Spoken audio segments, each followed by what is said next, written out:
Welcome to Sacrilegious Discourse. For this is what the Sovereign Lord says. Why do you need prophets to tell people who you are and what you want? If you can justify everything that the God of the Bible has done, then you can justify any of your behavior. A lot of this mentality is trickling into what is now mainstream right-wing Christianity. I am capable of empathy greater than this God of the Bible. This is a Bible that they tell kids. This is the good Lord. This is the good book. He is fantasizing about murder, mass murder. Head over to sacrilegiousdiscourse.com right now to find out how to leave us a review or support us on Patreon.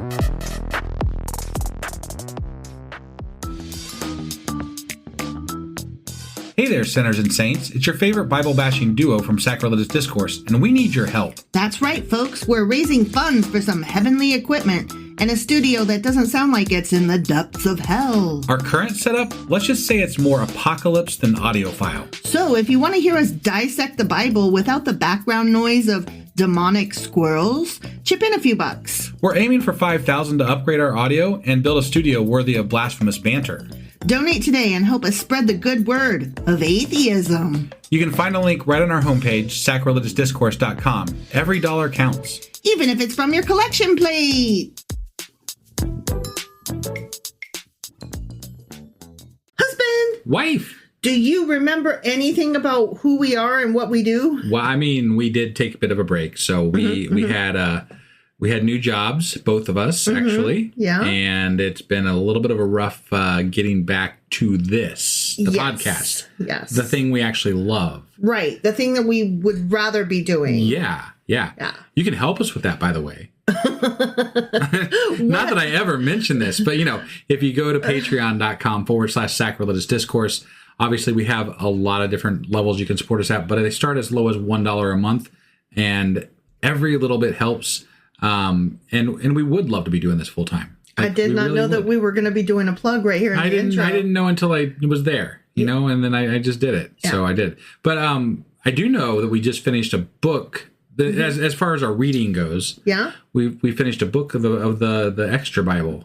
The extra Bible. The Bible adjacent. Yeah, well, depending on which denomination you're part of, but yeah. Well, that's why I called it Bible adjacent, because it's not part of standard Protestant Bibles. Yeah, we finished First Maccabees. We sure as fuck did. Yeah, and they killed a lot of people. Them and those were all dead by them and they. And he was so mad at him. He was.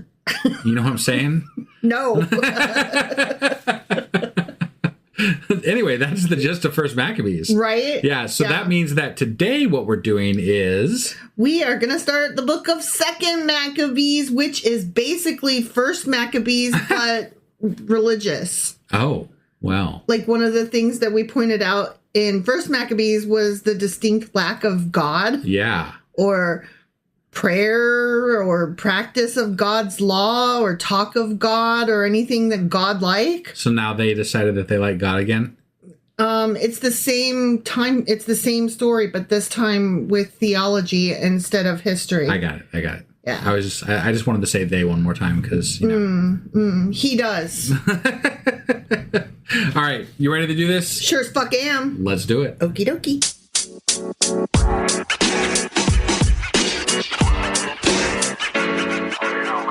All right. Second Maccabees, chapter 1. All right. Ready? I'm ready. The kindred. The kindred. The Jews. The Jews. The Jews. Yeah. It made me think of in Saturday Night Live where they're like, the Bears. That is so fucking old. I know. Honestly, that's old for us. No, I know. I was going to say, when I was a kid, my parents didn't even watch Saturday Night Live. Yeah. So anything I know about the Bears is stuff that I've picked up probably from YouTube. Might as well reference Coneheads. I know. Or more cowbell. Mork and Mindy. You know? Mork and Mindy.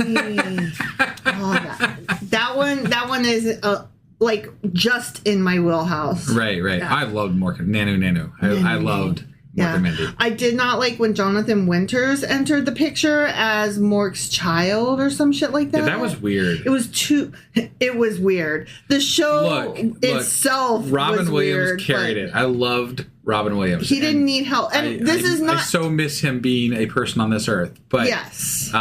He did not need help from Jonathan Winters, who, no disrespect to Jonathan Winters, who was a wonderful actor in his own right. Sure. And a wonderful comedian. But you cannot, Robin Williams is Robin Williams and is Robin Williams. Did not need help. Did not need help. No. Yeah. Wow, that was a tangent. So the Jews, the kindred, the Jews who are in Jerusalem and those who are in the country of Judea, send greetings and good peace to the kindred, the Jews who are throughout Egypt. So, hey, Egypt bros, what's up? So the Jews say, hey, Jews. Hey, Jews. Yeah. Hey, Jews. You're in Egypt. La, la, la, la. Yeah, I couldn't get there fast enough, no words came. Sorry. All right. Anyway, so this is the letter from Jews to Jews. Jews to Jews. Okay. Got it. Yeah. May God do good to you and remember His covenant with Abraham, Isaac, and Jacob, His faithful servants, and give you all a heart to worship Him and do His will with a strong heart and a willing soul. Yeah. Wow. Hopefully he does that. Otherwise he's going to kill you, probably. This is very God-centric and God-heavy. It is, yeah. Right out the box. I kind of appreciate it. They were like, hey, that first Maccabees, that didn't have enough God in it. Let's redo this. The first time that we told that story, we did it wrong. Right, yeah. Let's put God back in this. Second take. Yeah. Okay. And action. May God open your heart to His law and His statutes and make peace and listen to your requests and be reconciled with you and not forsake you in an evil time. Now we are praying for you here. Okay. I like the way I said that. Yeah. We're praying for you here. Right. In the reign of Demetrius, you know that guy?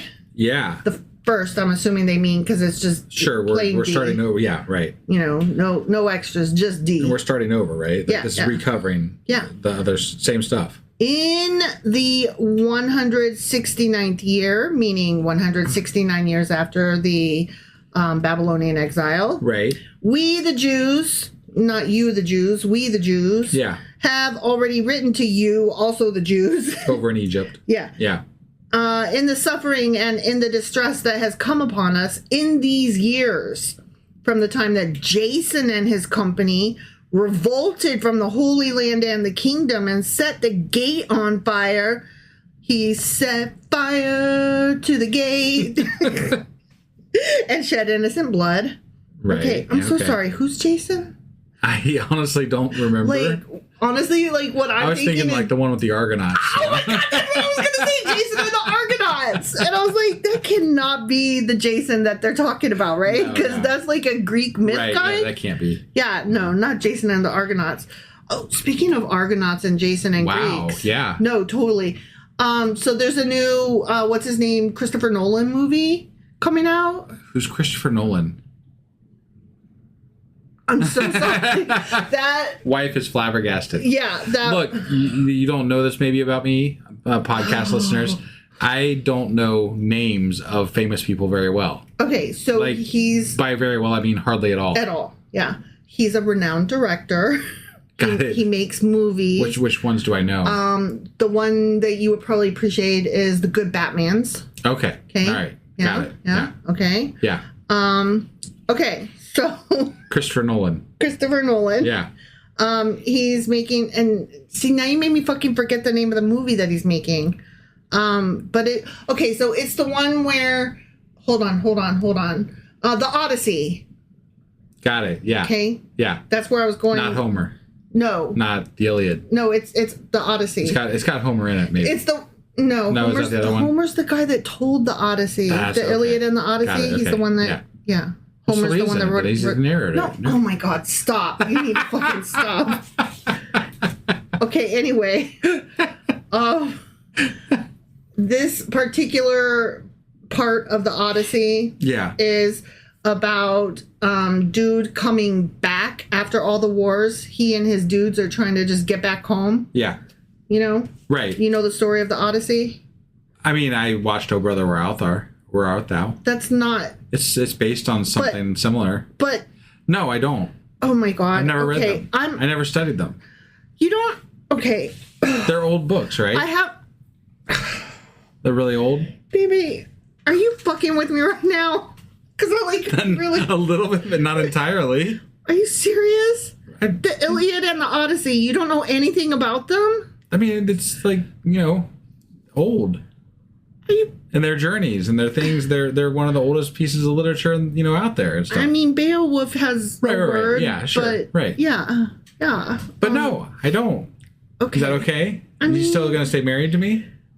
How about you tell us about it instead of just losing your shit on me over on the podcast? Well, okay. For those out there that also are like me and don't know the story.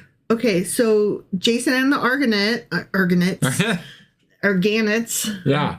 Organisms. Mm-hmm. Jason and the Argonauts, they go out to do all these Greek wars. Yeah. Right? Right. And along the way, they encounter many different trials and tribulations. Yeah. And, magic Greek goddesses and shit like that. Yeah. And there's a whole slew of creatures that they meet. Okay.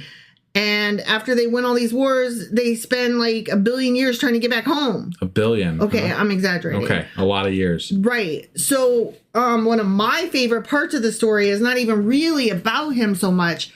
It's about his wife back home waiting for him to return, and their whole land, like estate, whatever the fuck it's called back then, sure, has been taken by the local magistrate or whatever, or something.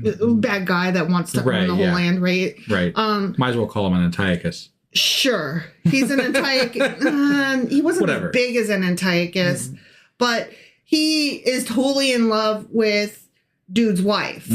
And so he's like, marry me and I'll let you keep all this shit, but otherwise, I'm taking it. It's mine. Right. Yeah. Right? Okay. And she's like, okay, give me time to think about it. And he's like, sure, whatever.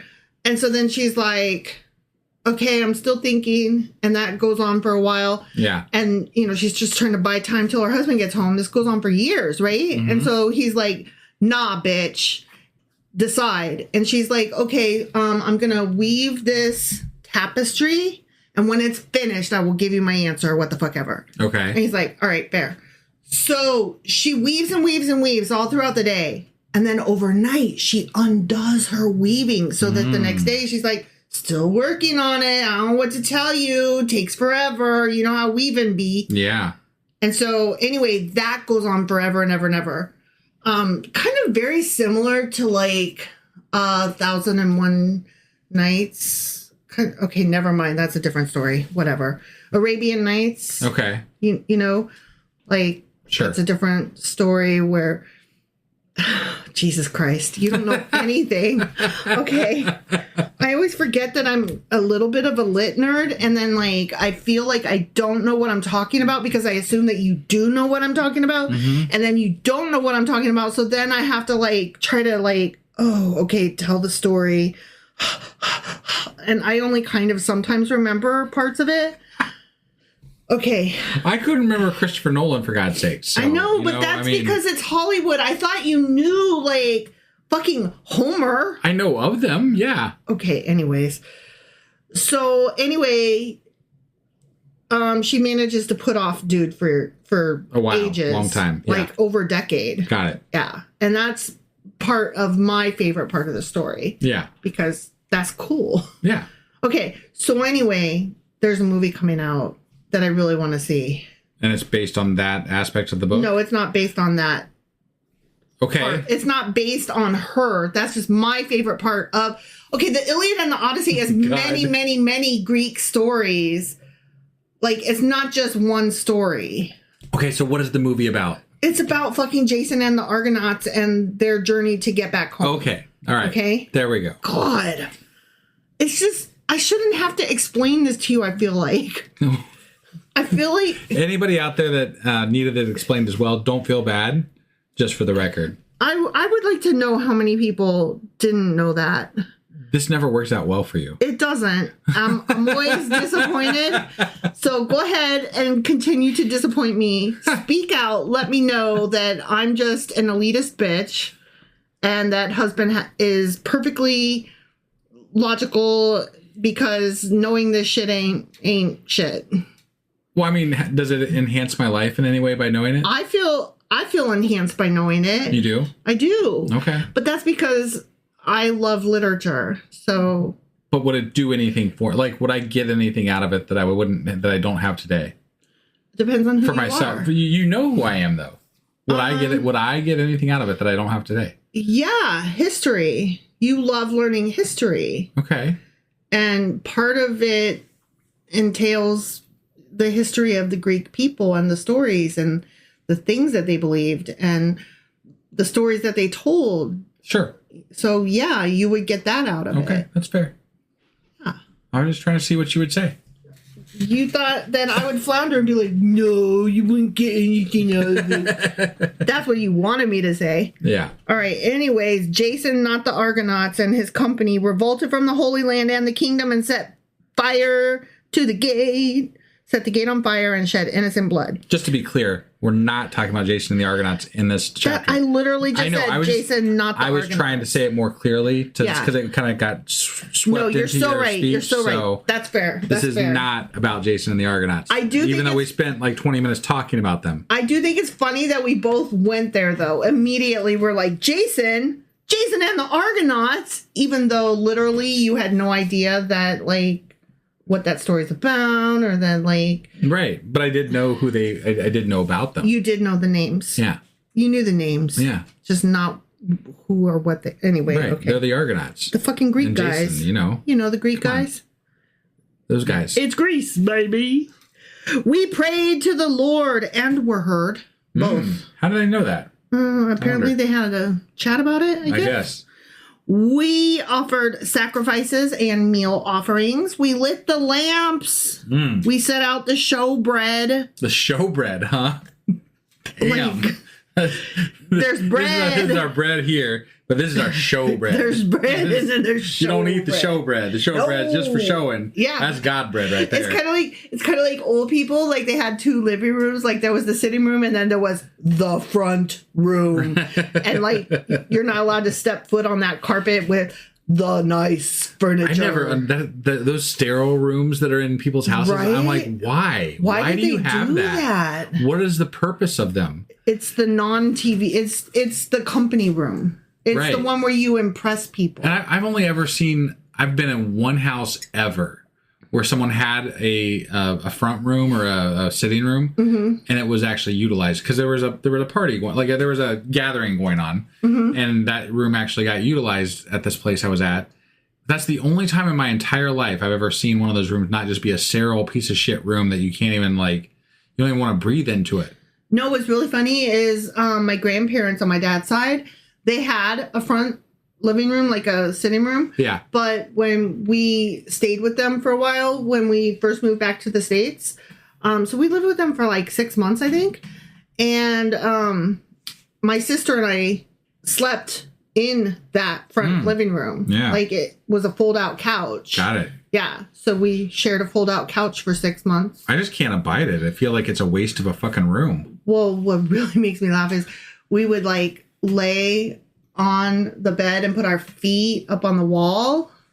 Yeah. And Uncle so-and-so would come in and he would be like, I just painted that wall before you guys moved in. Get your feet off the walls. And like we'd be watching like 90210 while our feet were on the wall. Right. And that's what teenagers do, you know? Yeah. Oh, that was miserable. Fucking sterile front room bullshit. And now the room, it ain't even a sitting room or a bedroom. It's just a like storage area. And so, when I saw it, I was so pissed. I was like, all those fucking times you yelled at me about my feet on the wall, like that was the problem. Right. Okay, right. sorry, Jason and the Argonauts. No. No, Jason. The Jews, just Jason. the kindred. Yeah. The kindred, the Jews. They lit the lamps and had the showbread. Right. Okay. Now, see that you keep the days of the Feast of Tabernacles in the month Chislev in the 188th year. Okay, so this is going back even further. No. Yeah. No, you're doing math. They were in the 169th year, which were in the BCs, so going back... Stop. Let me help you. Oh, because it's 188 years from... They're not talking about the BCs because they don't know that they're in the BCs. Right. Yeah, this is from the... from the Babylonian exile. They're moving forward in numbers. Wow, that's way forward. Okay. But remember, these things only happen cyclically, right? So they're saying, don't forget the Feast of Tabernacles be coming up. When you get there, you be celebrating that shit. Right, but you're talking about, like, they started this chapter at 169, and now we're at 188? Yeah. That's crazy. That's not that much. It's 19 years later. Yeah, but that's not, they're saying, celebrate this shit quickly when it comes up. The people of Jerusalem and those who are in Judea with the Senate and Judas, not Jason, to Aristobulus, King Ptolemy's teacher, that's Egypt. Yeah. Who is also of the stock of the anointed priests, and to the Jews who are in Egypt, we send greetings and health. Okay. They are like really talking to Egypt right now. Right. They're like, Jews in Egypt, we see you, bub. Yeah. Having been saved by God out of great perils as men arrayed against a king, we thank him greatly. For he threw out into Persia those who fought against us in the holy city. You could definitely tell, like, the purpose of this writing is very, like, reunification. Yeah. Like, very, let's be a people again. Right. For when the prince had come there with an army that seemed irresistible, they were cut to pieces in the temple of Nanea by the treachery of Nanea's priests. I hate it when Nanea's priests are treacherous. Yeah. For Antiochus, he's... The bad one, probably. He's the evil OG. Yeah. The OG. Antiochus Epiphanes. Yeah. Right. Yeah. Antiochus the Fourth Epiphanes. Whatever. Yeah. That guy. On the pretense that he would marry her, he came into the place, he and his friends who were with him, that they might take a large part of the treasures as a dowry. And when the priests of Nanea's temple had set the treasures out, and he had come there with a small company within the wall of the sacred precinct, they locked the temple when Antiochus had come in. Opening the secret door of the paneled ceiling, they threw stones and struck down the prince.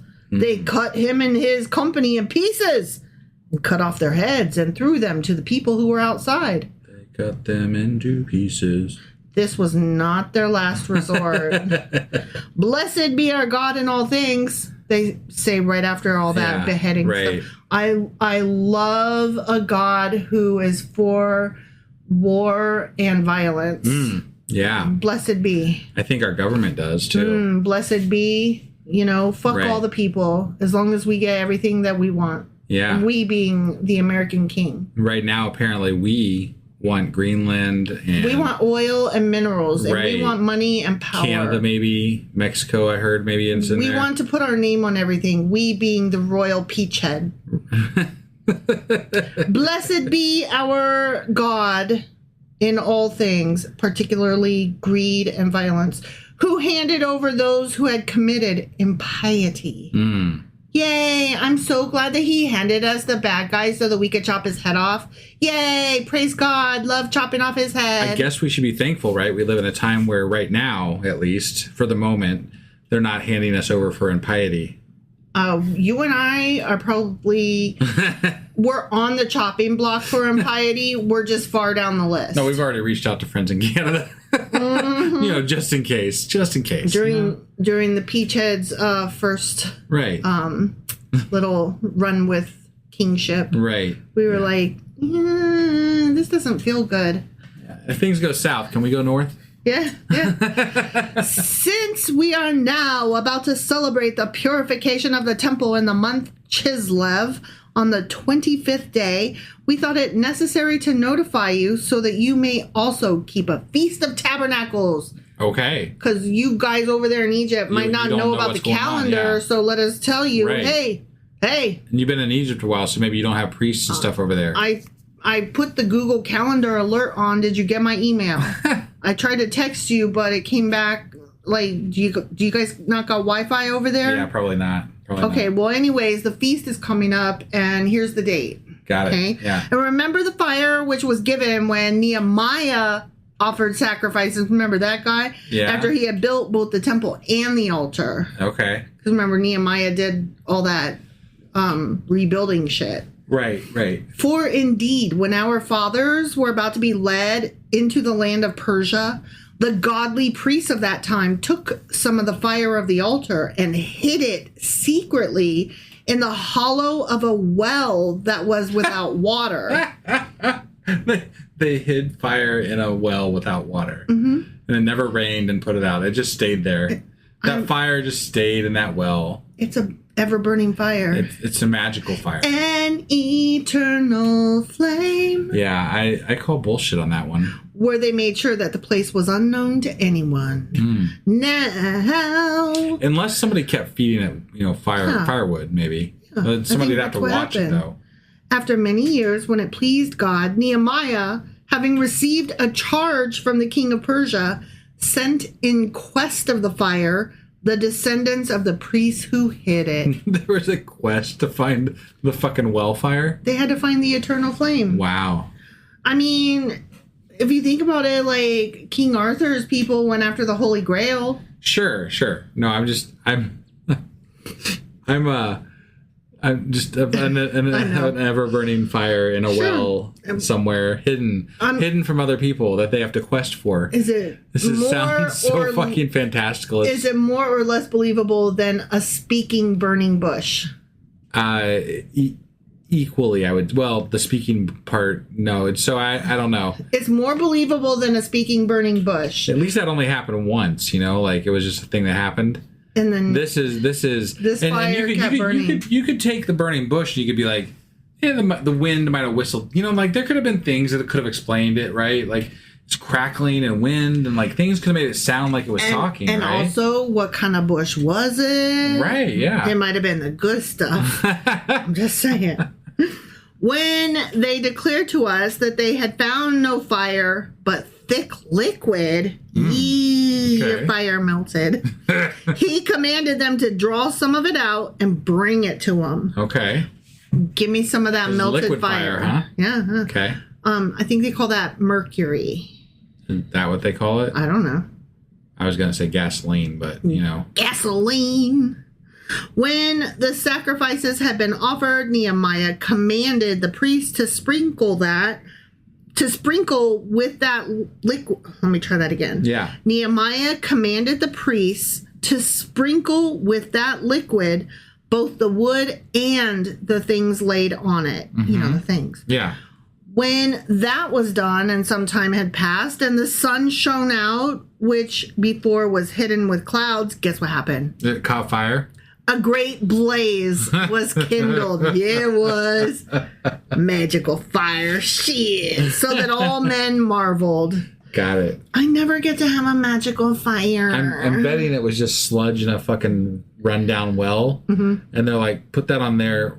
We'll make it look like this just lights by itself. But like, really, we're going to have like a wick thing. Just like just hidden fire. From behind it. Just light the fucking fire. It'll be fine. Right. It'll be fine. Yeah.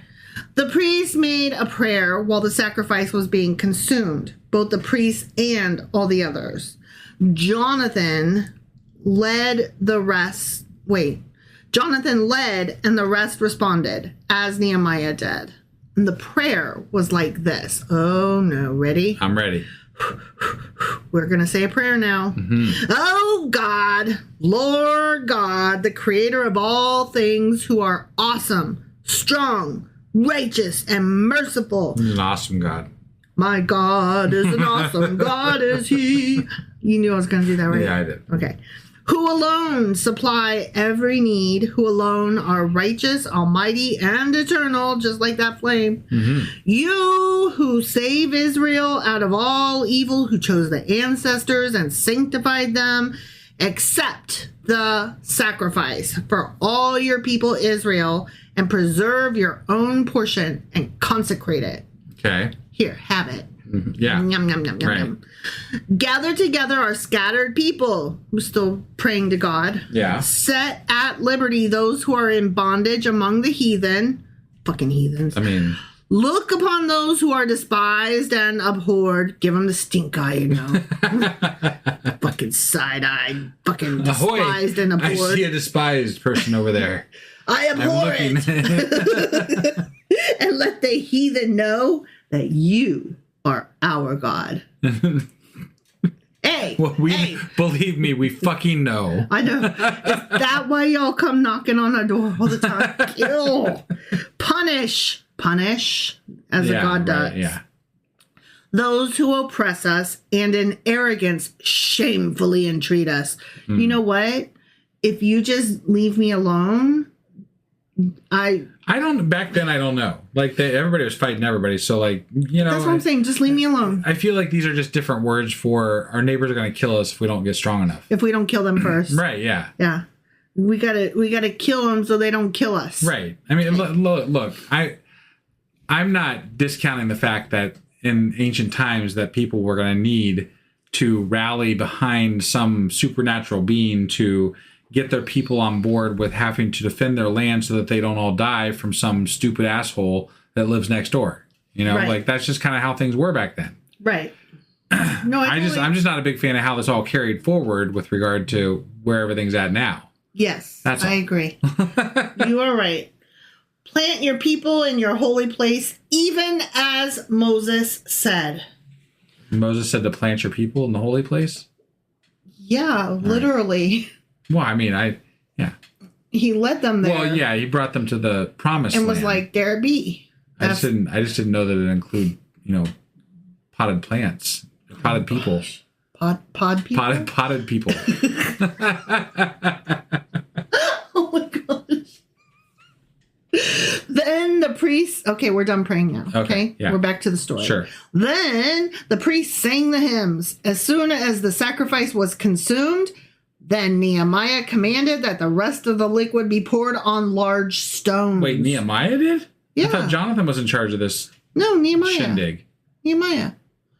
Okay. Jonathan was there, but Nehemiah's. But no, that Nehemiah, they were talking about Nehemiah earlier as how they did early on back when they consecrated the first temple or the other temple. Okay, but then now, after many years, when it pleased God, Nehemiah, having received a charge from the king of Persia, sent in quest of the fire the descendants. Oh, okay. Yeah, Okay. they found it Sorry. and then lit the shit on fire. My bad. Yeah.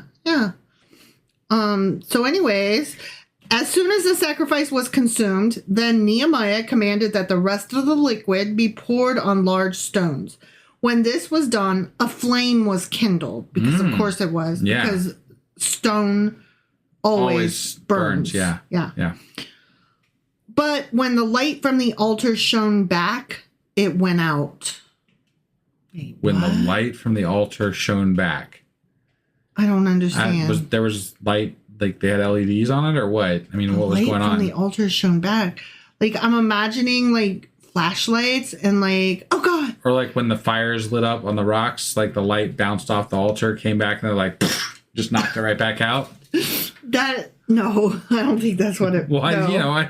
I'm just trying to imagine what they're talking about. That's all. I don't know. When the matter became known, it was told the king of the Persians that in the place where the priests who were led away had hid the fire, the liquid appeared, which Nehemiah and those who were with him purified the sacrifice. Then the king enclosed the place and made it sacred after he had investigated the matter. I kind of feel like they just discovered oil. Oh my God. I'm just saying. Oh my God. Oh my God. That's what happened. Oh, wow. Yeah. Like gold, black Texas tea. gold. When the king would show favor to any, he would exchange many presents and give them some of this liquid. Yeah. It was oil. I got the oil. It was fucking oil. Yeah. Oh my God, this is amazing. Yeah. We're not talking olive oil neither. No. We're talking about that shit that we're drilling in Venezuela for. Right. Yeah. Drill, baby God. Yeah. I mean, they did steal it from us, apparently. Whatever. You know how they stole it from us? By being alive? They stole it from us back in the 70s when they were like, we don't really want your companies here, so we're going to nationalize this shit and make our own. Yeah. So, okay, look. Bad business practices by a government towards corporations that were on your land is stealing from corporations, sure. But does it justify what we did? No, that's what I'm saying. Right. Yeah. Like, it was technically their oil. They just were allowing people to drill for it. And so then and I'm not saying that what they did was correct or right exactly. But then they were saying, hey, America, fuck off. We're going to build our own drill things badly, but don't worry about it. It's ours. But look, I'm not saying that they were right, but also, how many oil execs do you know to be righteous, good people? 0. It's a negative number because you know why it's a negative number? Because how can there be a negative number of oil execs? No, it's a negative number because of all the people who aren't oil execs but are in oil exec companies. Right. You Yeah, know? Yeah. Yeah, negative. Yeah, I'm not saying Venezuela had good company practices. That's not my question here. My question was, I'm sorry, we stole their oil. They stole our oil from us? In the 70s. In the 70s? By deciding they wanted to drill it their damn selves? In their own fucking land? They basically broke contracts is what they did. So. Oh, no. You know who else did that? Well, look.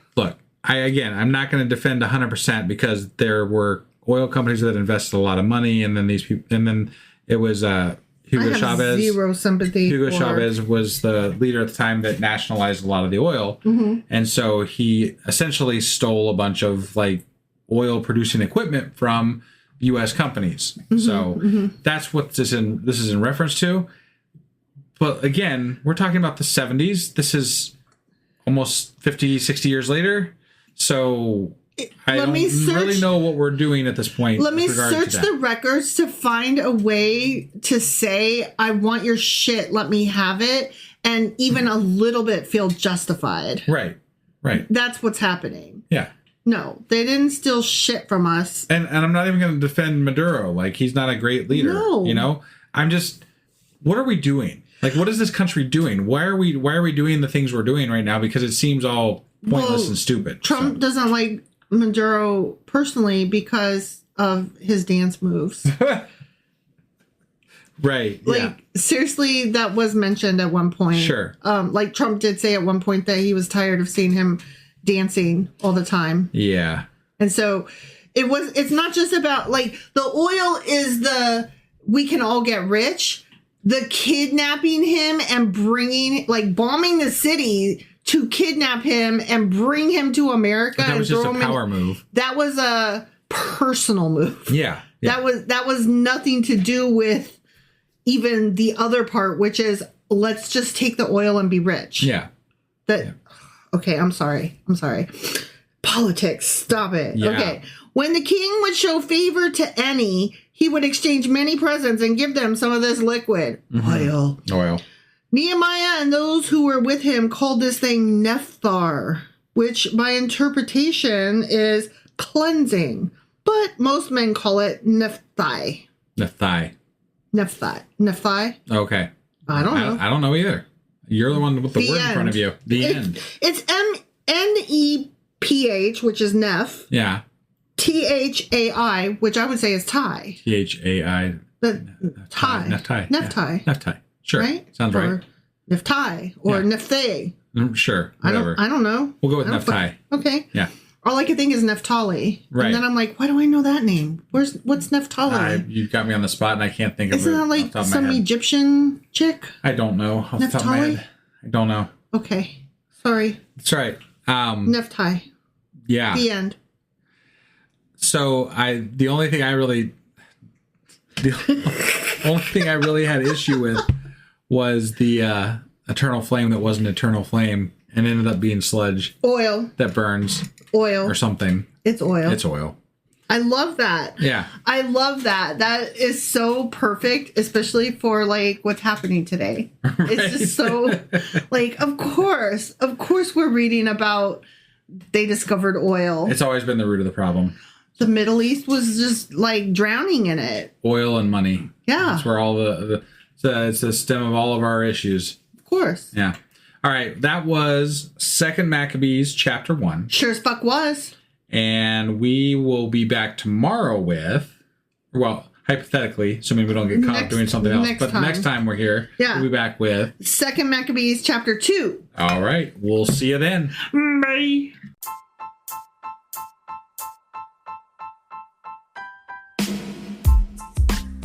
Hey, wife, I guess that's the end? But husband, that's just sad. It doesn't have to be. We are on lots of social media platforms like Twitter. Our handle there is sacrilegious_D. For D's nuts. Oh my God. Stop doing that. Anyway, we're also on Facebook, Instagram, and Pinterest. There's a link to all of our social media sites at our website. Ooh, we have a website? Yeah, it's sacrilegiousdiscourse.com, where you can also find a link to our merch shop. We have a merch shop? Yep, we have podcast-themed clothing, mugs, notebooks, and more, as well as an atheist and science-themed products. Wow, our fans should really go check that out right now. Definitely. They can get in touch with us by sending an email to sacrilegiousdiscourse@gmail.com. But before they do that, we could really use some help. Oh yeah? With what? Well, it's not free running the podcast, and we need some financial support in order to get better equipment, which will free up time so we can concentrate on our podcast and our fans. Okay, so what should they do? Head over to patreon.com/sacrilegious discourse and sign up as a contributor on our podcast. Supporters there receive additional bi-weekly episodes that we record just for our Patreon members for as little as $2 a month. Also, we'd really appreciate it if you would like and subscribe on whatever platform you're using. And Apple Podcast reviews help us out tremendously. Like and subscribe. Leave an Apple review. Join us on Twitter. Support us on Patreon. That's a lot of instructions. Don't forget to say thanks. Thanks. Okay, bye.